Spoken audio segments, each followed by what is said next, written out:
नमस्कार दोस्तों, मैं विकास त्रिवेदी आपके अपने यूट्यूब चैनल विकास स्टडी सर्कल पर आप सभी का स्वागत करता हूं। दोस्तों, हिस्ट्री की क्लास में हम लोग दिल्ली सल्तनत से बनने वाले महत्वपूर्ण प्रश्नों के बारे में चर्चा कर रहे थे।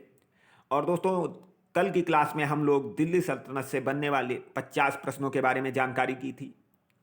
क्लास हम लोग थ्योरी की क्लास में हमने आपको ये सभी प्रश्न पढ़ाए थे और ये हमारी प्रैक्टिस सीरीज चल रही है। तो दोस्तों, कल की क्लास में हम लोगों ने 50 क्वेश्चनों की प्रैक्टिस की थी। उसी क्रम को आगे बढ़ाते हुए आज हम उसके आगे के 50 प्रश्नों के बारे में जानकारी प्राप्त करेंगे।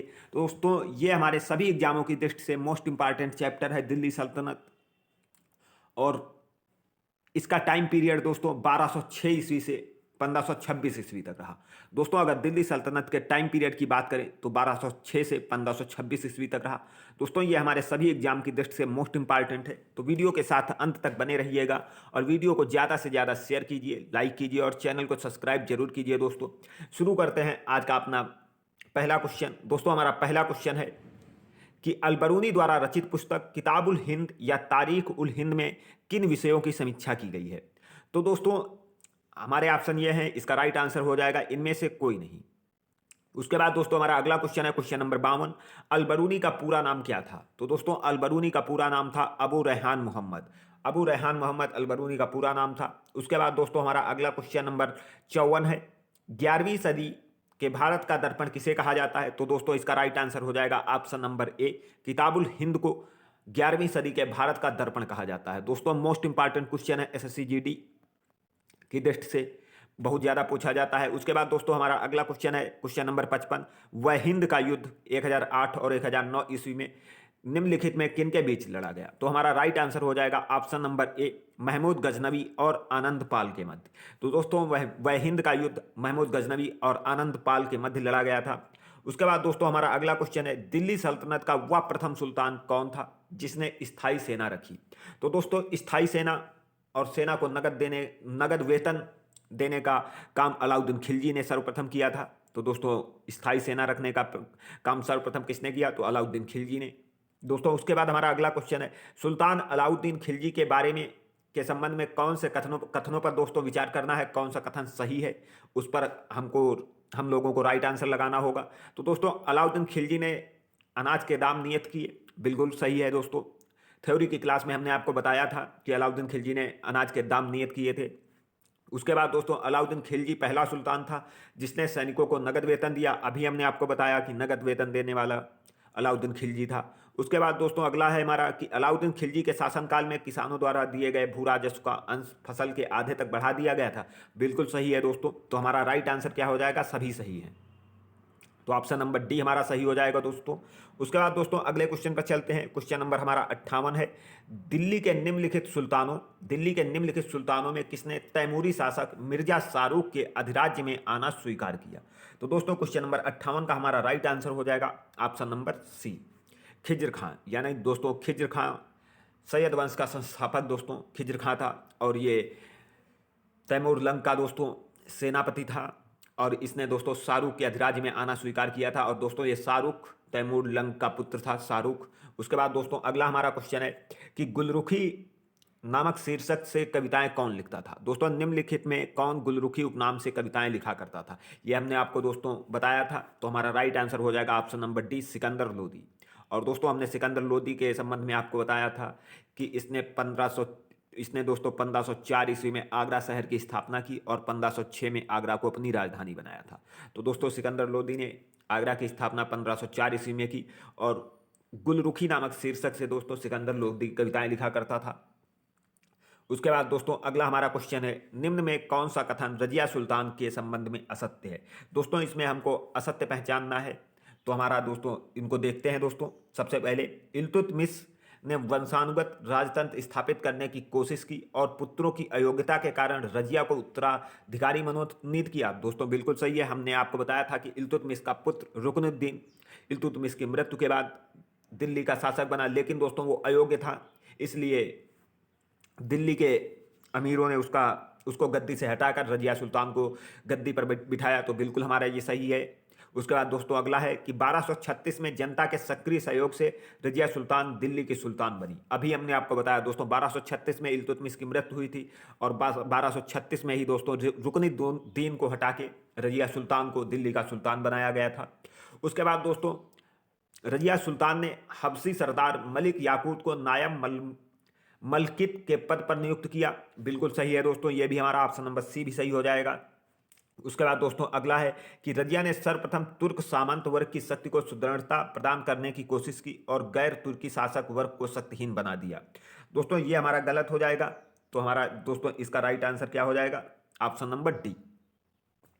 उसके बाद दोस्तों अगला हमारा क्वेश्चन है, निम्न में कौन सा कथन बलबन के संबंध में असत्य है? तो दोस्तों बलबन के संबंध में कौन सा कथन असत्य है? उसने चालीसा दल या चहलगानी तुर्कान चहलगानी का दमन किया। बिल्कुल सही है दोस्तों, हमने आपको बताया था कि बलबन ने तुर्कान चहलगानी का दमन किया था और तुर्कान चहलगानी को बनाया किसने था? तो इल्तुतमिश ने बनाया था। कानून एवं व्यवस्था की बहाली के लिए उसने लौह एवं रक्त की नीति अपनाई। बिल्कुल सही है दोस्तों। सैन्य विभाग दीवान ए अर्ज की स्थापना किसने की? तो दोस्तों ये हमारा उसने केंद्रीय सैन्य विभाग दीवान ए अर्ज की स्थापना की। तो हमारा दोस्तों ये भी राइट आंसर हो जाएगा कि ये भी बलबन ने किया था। तो इसका हमारा ये हो जाएगा, इनमें से कोई नहीं। उसके बाद दोस्तों अगले क्वेश्चन पर चलते हैं। हमने दोस्तों आपको बताया था कि इसका क्रम पूछा जाता है और दोस्तों ये देखो क्वेश्चन पूछा गया है कि इसको सही क्रम में लगाइए। तो इसकी ट्रिक हमने आपको बताई थी, गुलाब खिले तो सूंघ लो। आप लोग उस तरीके से इसको सही से लगा सकते हैं। तो हमारा इसका राइट आंसर क्या हो जाएगा? दोस्तों गुलाब सबसे पहले तो 1 हो जाएगा हमारा, गुलाब खिले। उसके बाद 2 हो जाएगा, गुलाब खिले तो दोस्तों उसके बाद 5 हो जाएगा। उसके बाद दोस्तों 4 और फिर 3।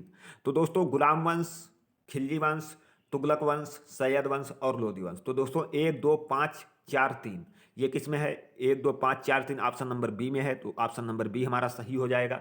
उसके बाद अगले क्वेश्चन पर चलते हैं। क्वेश्चन नंबर 63 हमारा है कि मोहम्मद गौरी के आक्रमणों का निम्न में से कौन सा परिणाम नहीं हुआ है? 63 क्वेश्चन नंबर हमारा है दोस्तों, मोहम्मद गौरी के आक्रमणों का कौन सा परिणाम नहीं हुआ है? इसके ऑप्शन हमारे दोस्तों ये हैं। तो हमारा राइट आंसर इसमें क्या हो जाएगा? तो दोस्तों सबसे पहले उत्तरी भारत में एक नगरीय क्रांति का सूत्रपात हुआ। बिल्कुल बात सही है दोस्तों। ये भू राजस्व में आर्थिक साधन अप्रत्यक्ष रूप से शासक के हाथों में केंद्रित हो गया, ये भी सही है। और इसका दोस्तों हमारा ये राइट आंसर हो जाएगा। कौन सा परिणाम नहीं हुआ पूछ रहा है, तो दोस्तों ये तो हुए थे और ये नहीं हुआ था। तो हमारा राइट आंसर हो जाएगा ऑप्शन नंबर ए, पंजाब से लेकर बंगाल तक फिर से उत्तरी भारत का केंद्रीय सत्ता के अधीन हो गया। उसके बाद दोस्तों अगला क्वेश्चन हमारा है क्वेश्चन नंबर 64, तुर्कों द्वारा राजपूतों को पराजित करने के लिए निम्न में से कौन कारण थे? तो दोस्तों इनमें कौन से कारण थे तुर्कों द्वारा राजपूतों को पराजित करने के? देखते हैं। उनके समाज को पृथकता एवं अनुदार होना। बिल्कुल सही है, इसीलिए दोस्तों राजपूत पराजित हुए। असमानता पर आधारित जाति व्यवस्था। बिल्कुल सही, ये भी है दोस्तों। विज्ञान एवं प्रौद्योगिकी की अवनति, ये भी सही है दोस्तों। भारतीयों की शांति एवं अहिंसा की नीति, ये दोस्तों नहीं था। तो हमारा राइट आंसर क्या हो जाएगा? ऑप्शन नंबर सी, 1 2 और 3। उसके बाद दोस्तों अगला है, गुलाम वंश के आरंभिक शासकों का निम्न में से कौन सा सही अनुक्रम है? दोस्तों ये अनुक्रम आपको लगाना है, इसको हमने बहुत अच्छे से आपको बताया था। तो इसका राइट आंसर क्या हो जाएगा? सबसे पहले दोस्तों कुतुबुद्दीन ऐबक। कुतुबुद्दीन ऐबक का दोस्तों उत्तराधिकारी कौन हुआ था? तो आराम शाह। दोस्तों इसने केवल 3 महीने तक शासन किया था, आराम शाह। उसके बाद दोस्तों इल्तुतमिश। तो 1 4 2 और 3 रजिया सुल्तान। तो दोस्तों हमारा ऑप्शन नंबर बी सही हो जाएगा। उसके बाद दोस्तों अगला क्वेश्चन है, अलाई दरवाजा निम्न में से किसका मुख्य द्वार है? क्वेश्चन नंबर 66 हमारा है कि अलाई दरवाजा निम्न में से किसका मुख्य द्वार है? तो हमारा ऑप्शन नंबर सी सही हो जाएगा, कुतुब मीनार का। उसके बाद अगले क्वेश्चन पर चलते हैं, निम्न को सुमेलित कीजिए। दोस्तों निम्न को सुमेलित कीजिए, इसको हमको सुमेलित करना है दोस्तों। तो हमारा क्या हो जाएगा? हिंदुओं द्वारा दिया जाने वाला भूमि कर क्या था? तो दोस्तों इसका हो जाएगा 2 खराज। हिंदू खराज नामक कर देते थे। उसके बाद दोस्तों युद्ध की लूट में राज्य का 1/5 भाग, ये खम्स कहलाता था दोस्तों। उसके बाद अगर बात करें मुस्लिमों द्वारा दिया जाने वाला भूमि कर क्या था? मुस्लिमों द्वारा दोस्तों ये उग्र किया जाता है और मुस्लिमों पर लगने वाला धार्मिक कर जकात कहलाता था। तो हमारा क्या हो जाएगा दोस्तों? ए का 2, बी का 1, सी का 3 और डी का 4 हो जाएगा। तो दोस्तों ऑप्शन नंबर ए हमारा सही हो जाएगा। उसके बाद अगले क्वेश्चन पर चलते हैं। इब्राहिम लोदी के बारे में निम्न में से क्या सत्य नहीं है?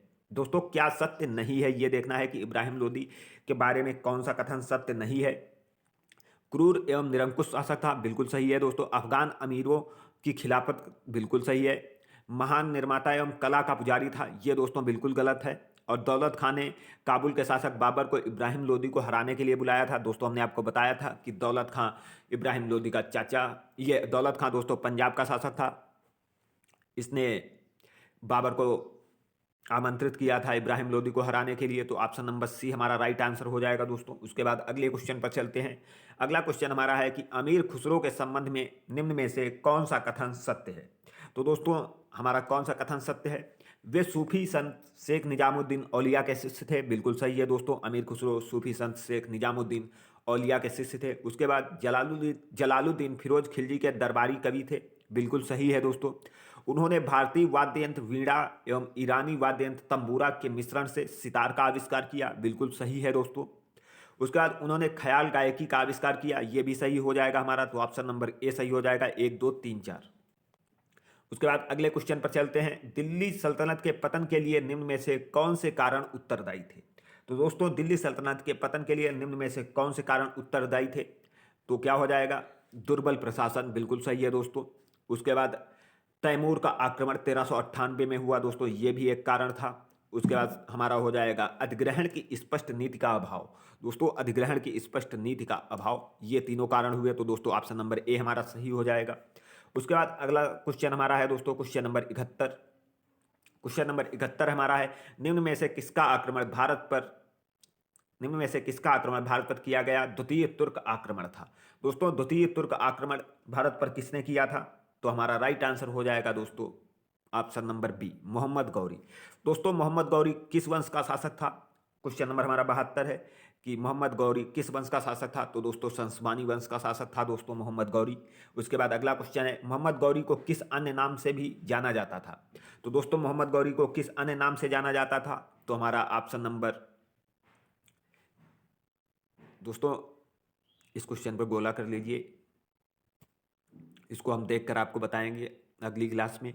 उसके बाद हमारा दोस्तों क्वेश्चन नंबर 74 है, मोहम्मद गौरी ने 1175 में भारत पर पहला आक्रमण किस राज्य के खिलाफ किया था? ये हमने आपको बताया था दोस्तों कि मोहम्मद गौरी ने सबसे पहले मुल्तान के शासक पर आक्रमण किया था 1175 ईस्वी में। उसके बाद दोस्तों हमारा अगला क्वेश्चन है, भारत का वह पहला शासक कौन था जिसने मोहम्मद गौरी को पराजित किया?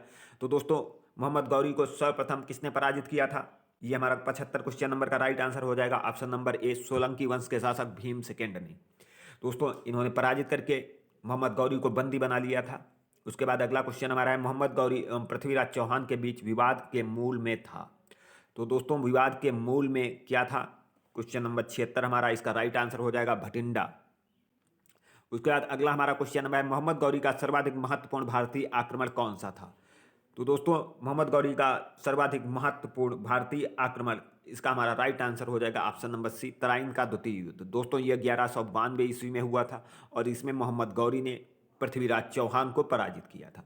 उसके बाद हमारा दोस्तों अगला क्वेश्चन है कि मोहम्मद गौरी एवं कन्नौज के राजा जयचंद के मध्य 1194 ईस्वी में हुआ युद्ध किस नाम से प्रसिद्ध है? तो दोस्तों तराइन का प्रथम युद्ध 1191 में पृथ्वीराज चौहान और मोहम्मद गौरी के मध्य हुआ, जिसमें पृथ्वीराज चौहान ने गौरी को पराजित किया।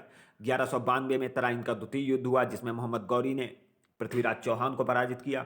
और उसके बाद दोस्तों हमारा हुआ था चंदावर का युद्ध। चंदावर का युद्ध दोस्तों 1194 ईस्वी में हुआ, जिसमें मोहम्मद गौरी ने जयचंद को पराजित किया था 1194 ईस्वी में दोस्तों। उसके बाद अगले क्वेश्चन पर चलते हैं, मोहम्मद गौरी का अंतिम आक्रमण किसके विरुद्ध था? दोस्तों क्वेश्चन नंबर 79 हमारा कि मोहम्मद गौरी का अंतिम आक्रमण किसके विरुद्ध था? तो दोस्तों हमारा राइट आंसर हो जाएगा पंजाब के खोखर जनजाति के विरुद्ध था दोस्तों। पंजाब के खोखर जनजाति के विरुद्ध मोहम्मद गौरी का अंतिम आक्रमण था। उसके बाद अगले क्वेश्चन पर चलते हैं, तराइन का द्वितीय युद्ध ऐसा निर्णायक युद्ध समझना चाहिए जिसने भारत पर मुसलमानों की आधारभूत सफलता निश्चित कर दी। बाद में होने वाले आक्रमण इसके परिणाम मात्र थे, यह किसका कथन है? तो दोस्तों ये इसका राइट आंसर हमारा हो जाएगा V.A. स्मिथ। उसके बाद दोस्तों क्वेश्चन नंबर 81 हमारा है, मोहम्मद गौरी के किस सेनापति ने बिहार विजय, बंगाल विजय एवं असम पर आक्रमण किया?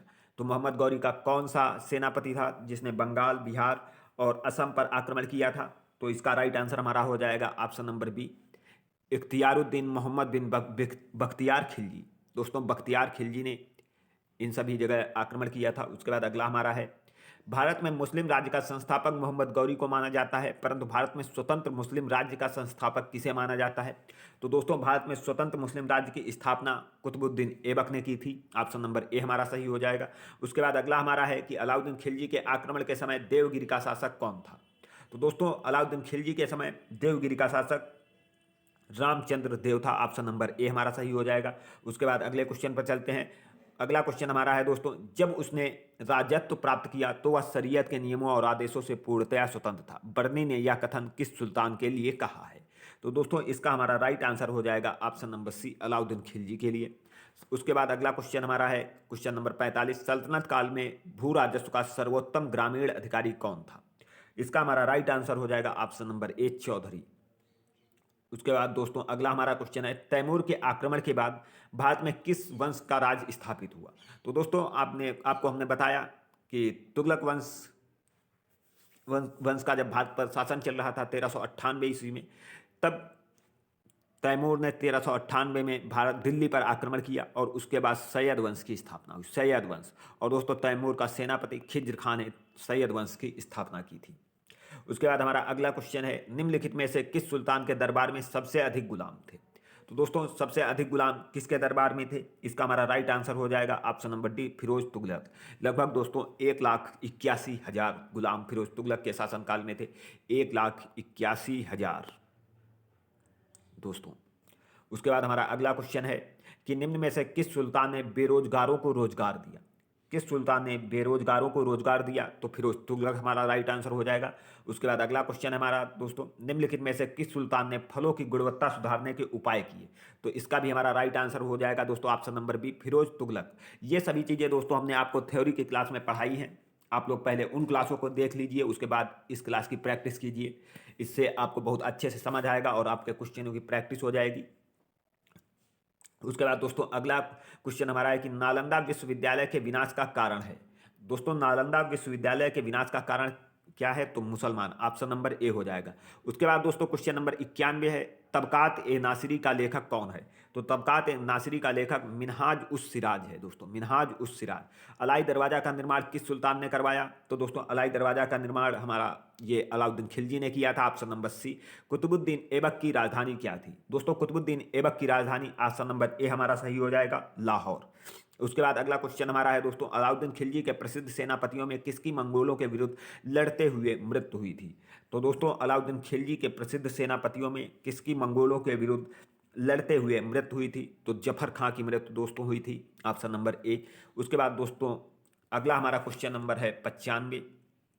क्वेश्चन नंबर 95 दोस्तों हमारा है, निम्नलिखित में कौन भूमि उत्पाद पर लगने वाले करों को इंगित करता है? क्वेश्चन नंबर 95 है कि निम्नलिखित में से कौन भूमि उत्पाद पर लगने वाले करों को इंगित करता है? दोस्तों अभी हमने आपको बताया था। तो भूमि पर कौन से लगते हैं? खराज लगता है दोस्तों, उसके बाद उस्र लगता है और मुक्तई लगता है दोस्तों। उसके बाद अगला हमारा क्वेश्चन है, तुगलकनामा के रचनाकार का नाम बताइए। तो दोस्तों तुगलकनामा के रचनाकार कौन है? तो हमारा राइट आंसर हो जाएगा ऑप्शन नंबर सी, अमीर खुसरो। उसके बाद क्वेश्चन नंबर 97 हमारा है कि भारत में मोहम्मद गौरी ने किसको प्रथम अक्ता प्रदान किया था? तो दोस्तों मोहम्मद गौरी ने प्रथम अक्ता किसको प्रदान किया था? क्वेश्चन नंबर 97, इसका राइट आंसर हमारा हो जाएगा Qutubuddin Aibak, option number B दोस्तों। उसके बाद किस सुल्तान ने के काल में खालिसा भूमि अधिक पैमाने पर विकसित हुई? तो दोस्तों खालिसा भूमि किस सुल्तान के शासनकाल में सबसे ज़्यादा विकसित हुई? तो Alauddin Khilji, option number B हमारा सही हो जाएगा। उसके बाद क्वेश्चन नंबर 99 दोस्तों हमारा है कि सल्तनत काल के सिक्के टंका, ससगनी, जीतल किन धातुओं के बने थे? तो दोस्तों इसका हमारा राइट आंसर हो जाएगा चांदी और तांबा। दोस्तों चांदी और तांबा के बने थे ये। उसके बाद क्वेश्चन नंबर 100, ये दोस्तों आज का हमारा अंतिम क्वेश्चन है, अमीर ए कोही कृषि विभाग नामक एक नया विभाग किस सुल्तान द्वारा शुरू किया गया था? तो दोस्तों मोहम्मद बिन तुगलक ने दोस्तों इस विभाग को शुरू किया था, कृषि विभाग को, अमीर ए कोही को। तो दोस्तों अगर आपको ये वीडियो अच्छा लगा है तो वीडियो को ज़्यादा से ज़्यादा शेयर करें, लाइक करें और चैनल को सब्सक्राइब जरूर करें दोस्तों। मिलते हैं अगली क्लास में, तब तक के लिए धन्यवाद। जय हिंद।